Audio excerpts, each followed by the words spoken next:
I learned something pretty interesting today. Apparently, hanging upside down for too long can be fatal. Now, I'm not going into everything that led us to the moment of this discovery because most of it isn't that important, but believe me when I say it was weird and stupid and involved thousands of leeches. We were suspended by rusty chains wrapped tightly around our bottom halves some 10 or so feet off the ground in a mysterious underground building that had somehow gone unnoticed for decades in the forest next to the gas station where I work.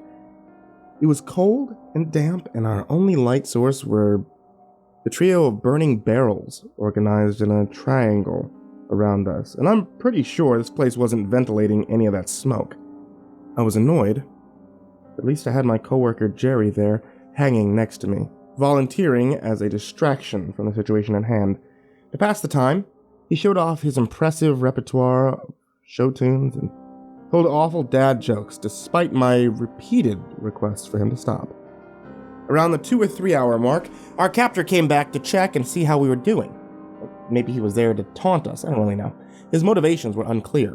At first, when I heard the metal door scrape open, I was relieved that we were finally getting this show on the road. I don't want to sound ungrateful, but there's only so many times I can hear Jerry ask if his joke had gone under my head. He walked into the room slowly, one deliberate step after the other, and I'm sure he had theme music playing in his head and probably thought that he looked way cooler than he actually did. He was wearing cargo pants, a black leather jacket, and an apron spattered with blood. In one hand, he held a machete, in the other, an oversized hook. And on his face, he wore the stupidest mask I had ever seen, like some kind of nightmare Bugs Bunny with black fur, sharpened buck teeth, and a pointy, elongated ear that scraped the top of the door frame as he entered. He pointed the machete right at me and said something in an intimidating yet muffled voice. "What?" I asked him. He repeated himself, now slightly more annoyed, but still equally as muffled. "What's he saying?" asked Jerry. "I have no idea," I answered. The man in the mask made a muffled scream and shook his weapons at us. "Dude, just take the mask off," Jerry said, interrupting the muffle. "Yeah, we know that's you, Bo. We're not idiots. You smell like Axe body spray and you've been casing the gas station for like a week now." His name was Bo Kavia. From those of you who aren't from the Deep South, that's Beauxcouvillon, and he had been a huge jerk for as long as I had known him. We met back in elementary school and established on day one that we weren't going to be friends. He wasn't the first person that I would have expected to resort to kidnapping and torture, but I wasn't all that surprised by this development either. It would be generous of me to say that Bo was a product of his upbringing. Sure, he came from a stupid, angry family in a stupid, angry town, and one might be tempted to say that he never had much of a chance of breaking the cycle, but I feel like maybe that's letting Bo off the hook too easily. My memories of Bo growing up most revolve around attempts to avoid him in gym class, and out of gym class, and everywhere. In 10th grade, Bo had a brief stint of popularity after the school board refused his grant request for $5,000 to sponsor a high school clan club. The student organization intended to celebrate Anglo-Saxon heritage by driving four-wheelers around in the mud. He and his father, well, mostly his father, sued on the basis of racial discrimination and settled out of court for an undisclosed sum. After that, he started shopping for clothes exclusively at Hot Topic and wearing his ginger orange hair in spikes like a 90s punk rocker. Then he printed off a bunch of copies of the Anarchist Cookbook from the computer lab, started selling cigarettes in the school parking lot, spray-painted a bunch of swastikas on the teachers' cars, and eventually made a name for himself as the edgy, too cool for school kid. Shortly after that, he literally became the too dumb for school kid and got kicked out for bad grades and chronic truancy. They sued the school again, but I never heard how that case turned out. I didn't keep up with him, except for what I overheard at the gas station.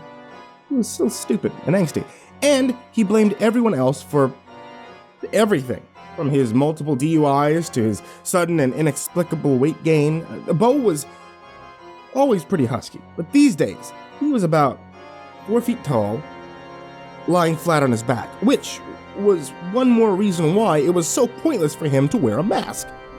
When we first noticed Bo hanging out in the gas station, I assumed that he was just planning on robbing us. See, He was never anything even remotely clever, but the level of suspicious that he was behaving was...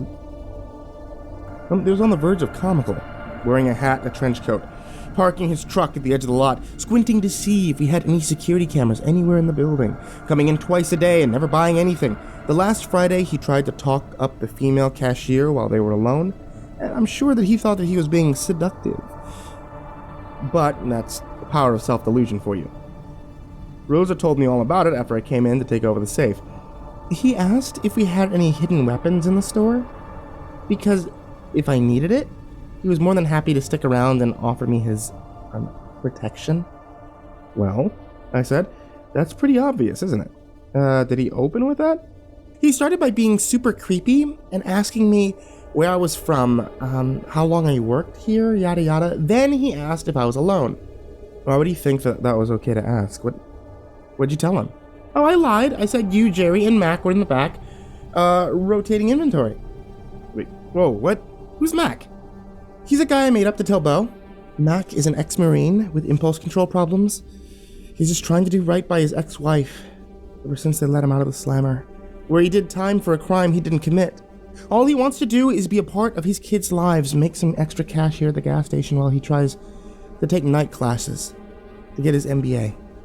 But an old acquaintance from his days in the service comes back into his life suddenly and unexpectedly, pulling Mac back down a dark rabbit hole that will change everything that he stands for. Will Mac make the right call? Find out on Mac the Knife. Anyway, I think we need to call Deputy O'Brien. There's really not much that she can do until he actually breaks the law. We can put a gun under the counter. Do you have any idea how ridiculous it is that we don't keep a stash of weapons here at the gas station? I'll think about it. I did think about it. I really did. And I even came to the conclusion that Rosa was right. We should start arming ourselves, just in case. But then I got lazy and started reading a book, and then I forgot about it. And then last night I came in to take over for Jerry and start my overnight shift. But he wasn't there.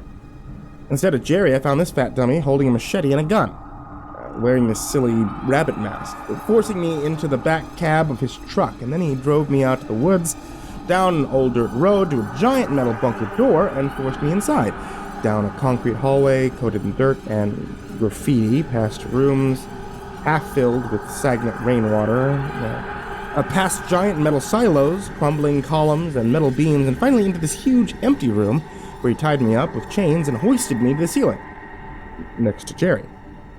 And that's how we got here.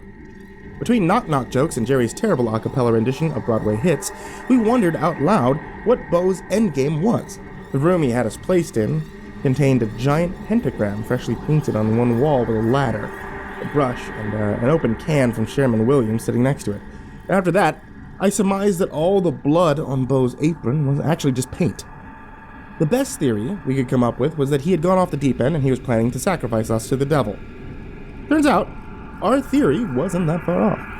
Bo finally took off his mask, revealing the look of annoyance on his chubby round face. You shitbricks don't even know what kind of hurt you're in for, do you? A moment passed, and I said, oh wait, were you waiting for an answer? I'm sorry, I thought you were being, rhetorical. You think you're so smart, don't you? Well, you know what? You aren't.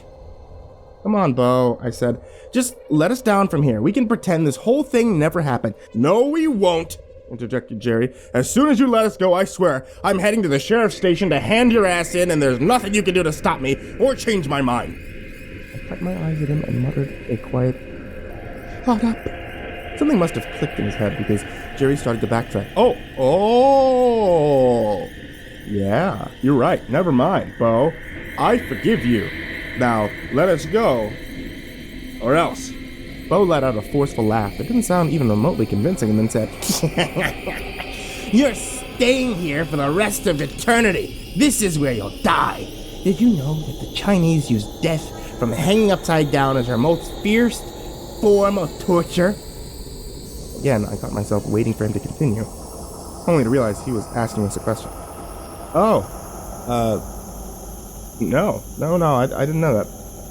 Well, let me explain to you the different stages of pain you'll go through before death. First, You'll feel your lungs slowly being crushed under the weight of your other organs until the very act of breathing becomes nearly impossible. Then your heart will overload from the extra work of pumping blood all the way to your toes and back.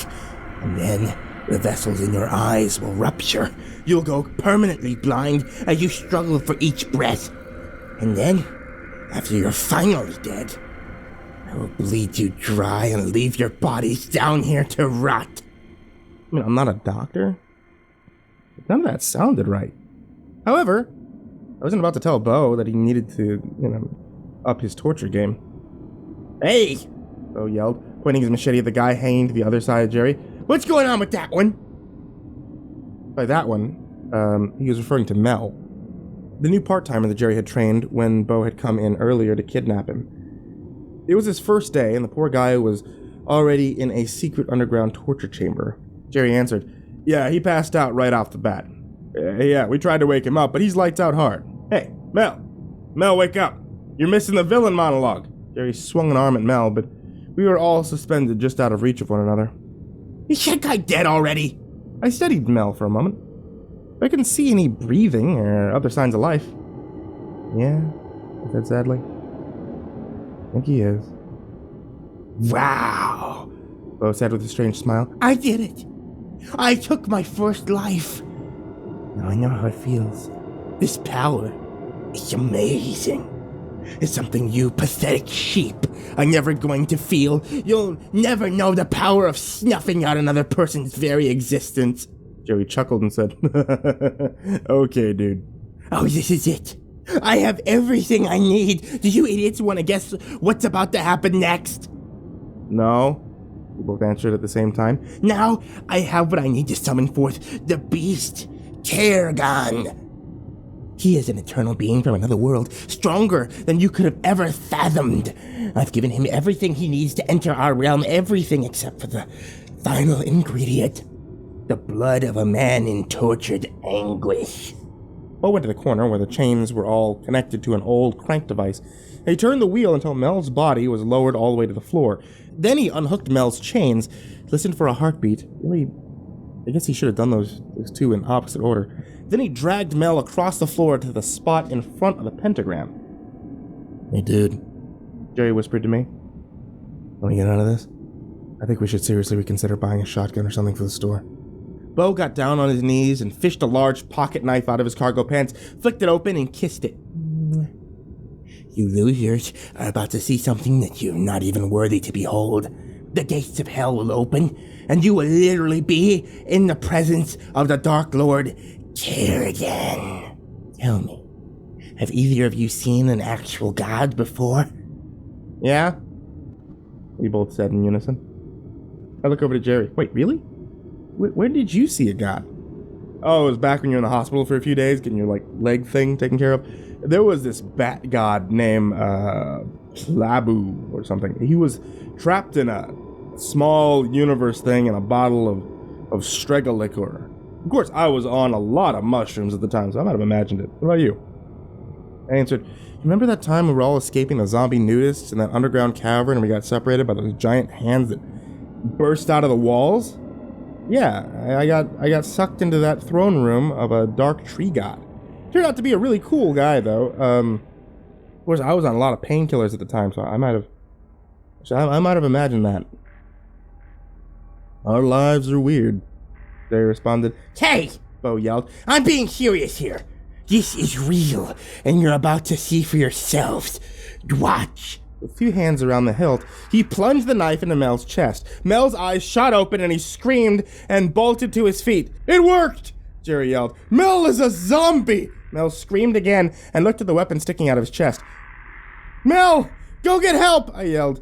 Bo struggled to get his fat ass to his feet, but Mel turned around, punched him in the face, and darted out the door down the hallway. "Get back here!" Bo screamed as he threw his hook after the escaping victim. It clanged against the wall several feet from the door and fell to the ground, and Bo huffed and ran out after him.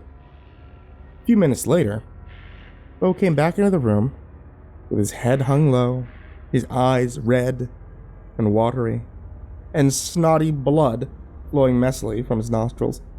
It looked like that punch might have left Bo with a broken nose, and as pathetic as he looked, I couldn't possibly feel sorry for him.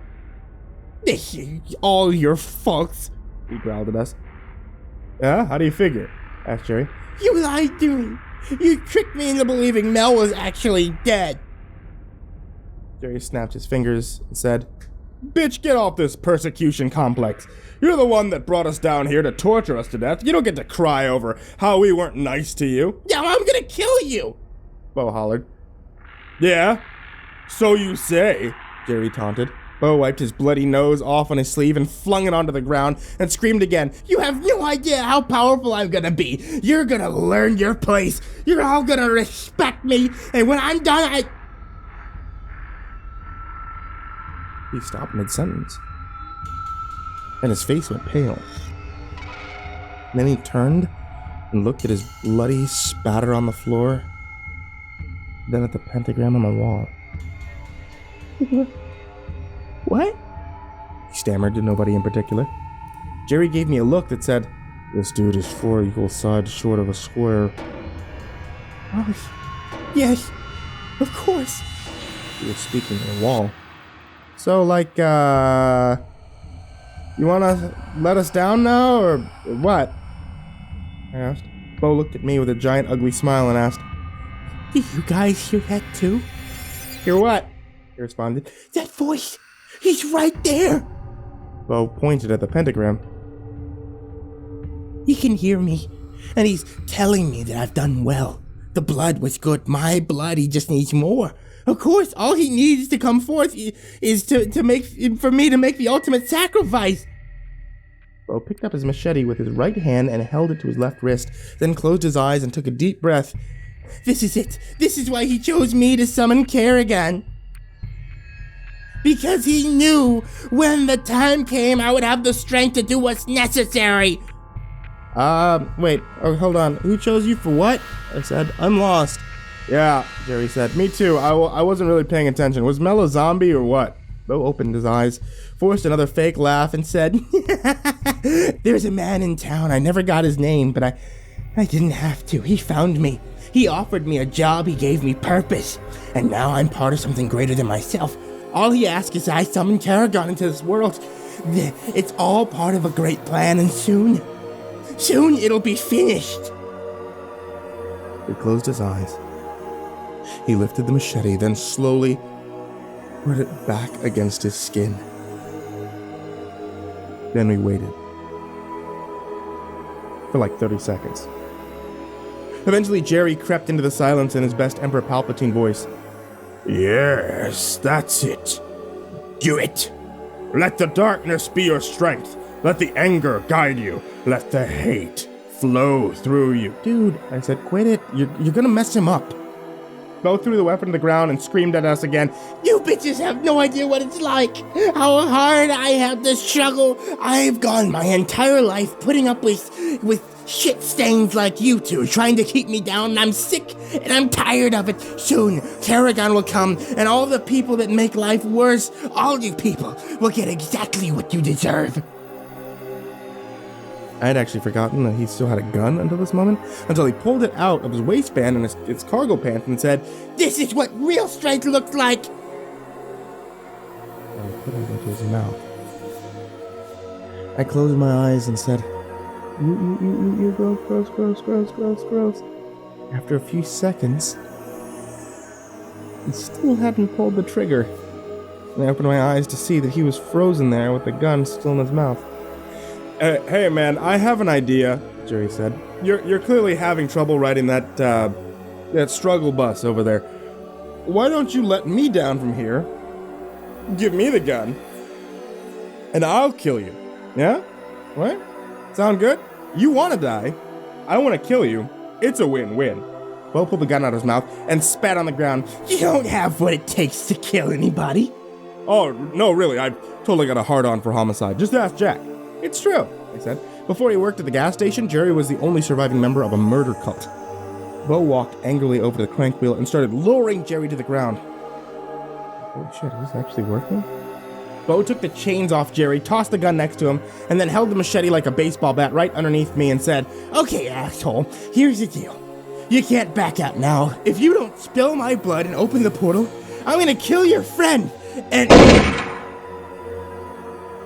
Jerry didn't hesitate for 1 second to shoot. Bo screamed and flopped onto the ground, hugging the foot with a fresh bullet hole. Then Jerry fished his pack of smokes out of his pocket, lit one up, and took a puff. Hey, dude, I said, you wanna let me down from here now? But before we could answer, the fire from the burning barrels started flaring up, roaring and growling, and before we knew what was happening, they had formed giant cyclones of burning red and blue blazing swirls that climbed up to the ceiling. As the heat from the fire swept over me, I saw a chrysalic, sparkling light in the center of the pentagram, growing from the size of a pinprick to an enormous swirling vortex of pure shimmering lights. Well, check that out, Jerry said.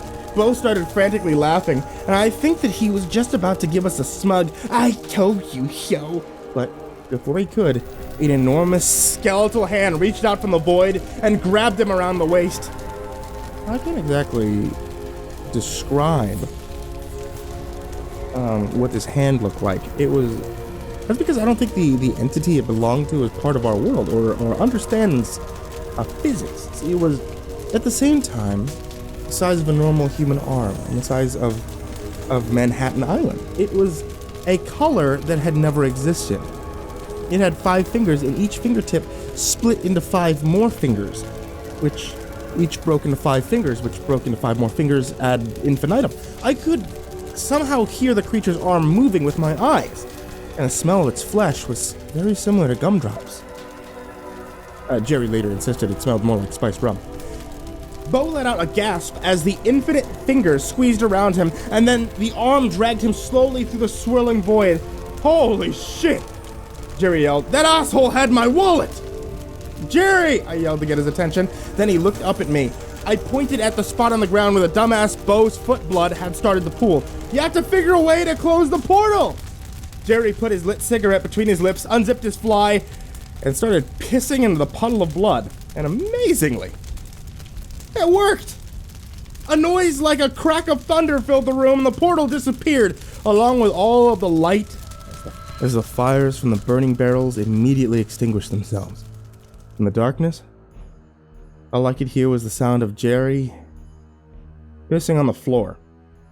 After a while, he finished up and said, wow, that's a relief. Man, I gotta tell you, I've been holding it ever since he kidnapped us. You let me down now or what? Oh, yeah, sorry, I'm on it. It took about 10 minutes for him to find the wheel in the dark and lower me to the ground. And by the time we got the chains off, you'd hear sirens growing louder in the distance. Deputy O'Brien took our statements, then threw them away and told us to try again. Our second version of the events left out the part where an evil being reached into our world to grab Bo and drag him into a hell dimension. She informed us that the building was some kind of satellite power plant for, I don't know, since the 50s? And the place was shut down and demolished, but they forgot about the basement level. And after a few years, nature reclaimed it. From the look of things, Bo had been trying to live out there by himself. Officially, he was a lone gunman, a single maniac. With him gone, we had nothing to worry about.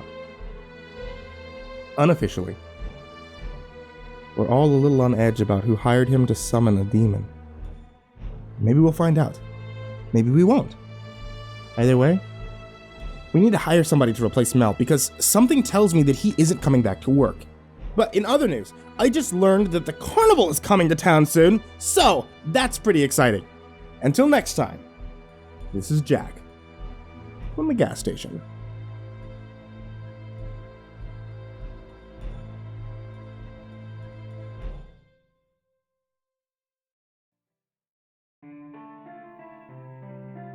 Hey there, everyone who's listening on YouTube, or those of you who are listening on the podcast.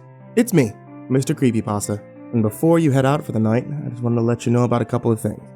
Without you, the show doesn't take place. So, if you guys would like to support the show, or if you guys would like to get your hands on a couple of cool little things whenever new things come out, check out patreon.com/MrCreepyPasta, and any support that you guys show, I really appreciate. For everyone who's already donated to the Patreon, I really appreciate it. You guys are amazing. Thank you so much for that. If you guys are looking for more Creepypasta Storytime, there's a new video that's uploaded to this channel or uploaded to the podcast every Tuesday, Thursday, Saturday, and Sunday now. You can be able to get more from me at facebook.com/MrCreepyPasta or on Twitter at MrCreepyPasta and then the number 0. Thanks so much for listening, kids, and for your support. And sweet dreams.